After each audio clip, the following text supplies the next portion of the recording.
शिव शक्ति ज्योतिष भवन में आपका स्वागत है। मैं पंडित राकेश शास्त्री।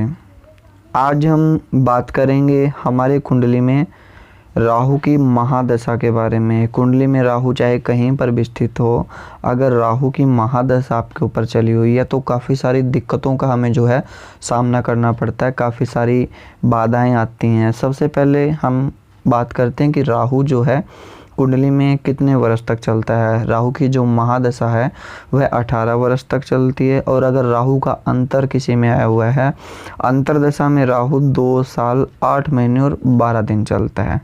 अब बात करते हैं राहु की महादशा में आने वाली दिक्कतों के बारे में। सबसे मुख्य दिक्कत तो क्या होती है, राहु की महादशा में हमारा कोई कार्य बनता नहीं है। काफ़ी सारी बाधाएं हमारे प्रत्येक कार्य में आएंगी जब राहु की महादशा चली होती है। सेकंड मेन रीजन रहता है, उसमें हमें काफ़ी सारी बीमारियों का सामना करना पड़ता है। और अगर हम डॉक्टर के पास अपने ट्रीटमेंट के लिए जाते हैं तो डॉक्टर को प्रॉपरली रूप से यह समझ आता ही नहीं है कि हमें बीमारी क्या है। एक बीमारी से हम निकलते हैं, इतनी देर में हमारे शरीर में कोई ना कोई दूसरी बीमारी या दूसरा कुप्रभाव लगा लो, दूसरी दिक्कत हमारे शरीर में इतनी देर में हो जाती है जब तक हम पहले वाली बीमारी को कवर करते हैं। यह राहु की महादशा का मुख्य प्रभाव हमारी कुंडली में आता है कि हमें यह समझ ही नहीं आता कि हमारे शरीर को हुआ क्या है। और राहु की महादशा में चिड़चिड़ापन रहता है। विशेष राहु की महादशा में निद्रा हमारी नींद वह बिल्कुल गायब हो जाती है। देर रात हमें नींद आएगी, बहुत काफ़ी लेट हमें नींद आएगी।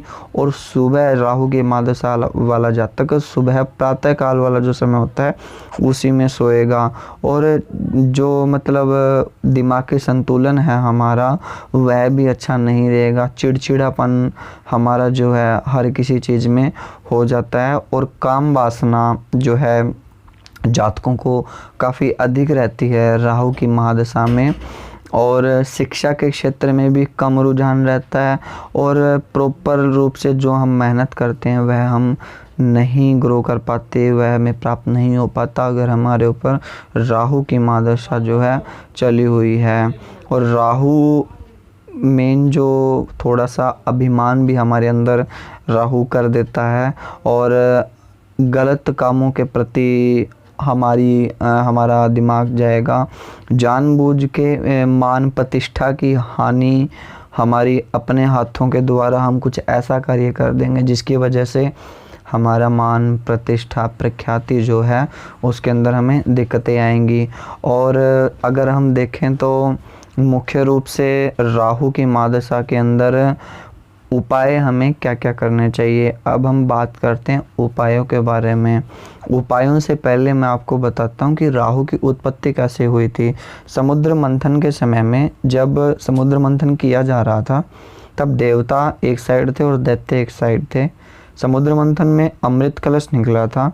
अमृत कलश में देवता और दैत्य को बांटने के लिए भगवान विष्णु मोहिनी का स्वरूप लेकर आए, और मोहिनी के स्वरूप में जब वो राक्षसों को जल पिला रहे थे, अमृत अर्थात पिला रहे थे, तो वो अमृत नहीं था, वो सामान्य जल था।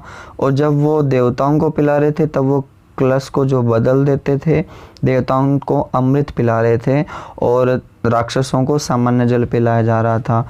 जब भगवान विष्णु मोहिनी के स्वरूप में ऐसा कर रहे थे तो एक राक्षस था, वो बड़ा मायावी था।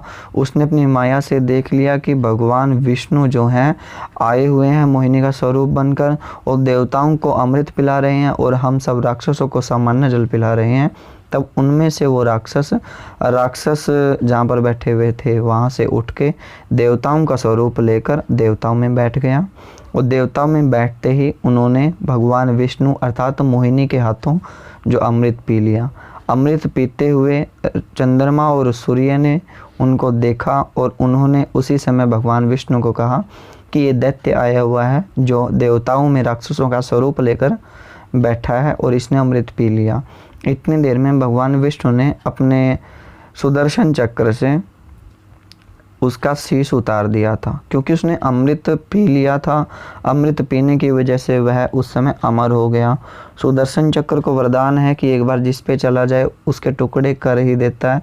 तो सुदर्शन चक्र ने उनको 2 भागों में बांट दिया। राक्षस को सिर जो था वो राहु बना, धड़ जो है केतु बना। और उस समय पे चंद्रमा और सूर्य भगवान ने उनकी जो है शिकायत लगाई थी, इसीलिए राहु ने चंद्रमा को ग्रसित किया और केतु ने चंद्रमा को ग्रसित किया और राहु ने जो सूर्य को ग्रसित किया। कि जब राहु सूर्य के पास आता है तो सूर्य ग्रहण बन जाता है, और चंद्रमा के पास जब केतु आता है तब चंद्र ग्रहण बन जाता है। इस प्रकार से राहु और केतु की उत्पत्ति हुई और भगवान विष्णु ने उन्हें वरदान दिया कि हम देवताओं में आपको रख नहीं सकते, आपको 9 ग्रहों में स्थान जो है, 7 ग्रह थे, 2 ग्रह बने राहु और केतु। उसके बाद इन्हें छाया ग्रह भी बोला जाता है, और छाया ग्रह राहु और केतु को बोला जाता है। और राहु को और केतु को ग्रहों में स्थान उसके बाद से दिया गया था। इस प्रकार से उत्पत्ति हुई थी राहु और केतु की। और इसमें उपाय हमें क्या क्या करने चाहिए।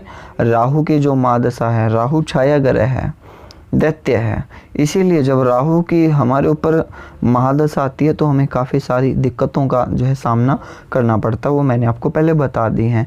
अब बात करते हैं हम इसके उपाय के बारे में।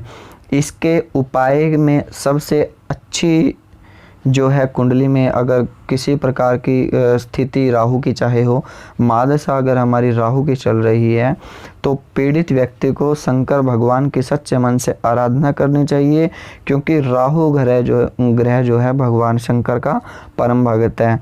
और दूसरा उपाय अगर हम करें तो सोमवार का व्रत हमें करना चाहिए, क्योंकि शिव की आराधना सोमवार को की जाती है। और सोमवार का व्रत अगर आप रखेंगे तो शंकर भगवान प्रसन्न होंगे, और शंकर भगवान अगर प्रसन्न हुए तो राहु आपका जो है अवश्य शांत होगा। और विशेष जो है शिव की पूजा आपको करनी है, और दूध से बने हुए पदार्थ, मेवा, मिठाई, खीर आदि आप अर्पण जो है कर सकते हैं। राहु की महादशा में सूर्य तथा चंद्रमा का और मंगल का अंतर जो जब आता है वह काफ़ी कष्टकारी होता है। इस समय में प्रतिदिन हमें शंकर भगवान पर बिल्वपत्र एवं दुग्धाभिषेक करना चाहिए, बिल्वपत्र अर्पण करने चाहिए। राहु से पीड़ित जातक को नियमित रूप से शिव पुराण का जो है पाठ करना चाहिए। अगर आप राहु से पीड़ित हैं, राहु की महादशा मैंने आपको बताया कि 18 साल तक चलती है। राहु की महादशा 18 वर्ष तक चलती है। 18 वर्ष में प्रति वर्ष राहु का जो बीज मंत्र है, भ्रांग भ्रीं भ्रोंक्ष राहुवे नमः, इसका जप जो है 18,000 जो है इसका बीज मंत्र का जप होता है, इसका जप करवाएं और विधिवत रूप से दुर्वा के साथ इसका हवन करें।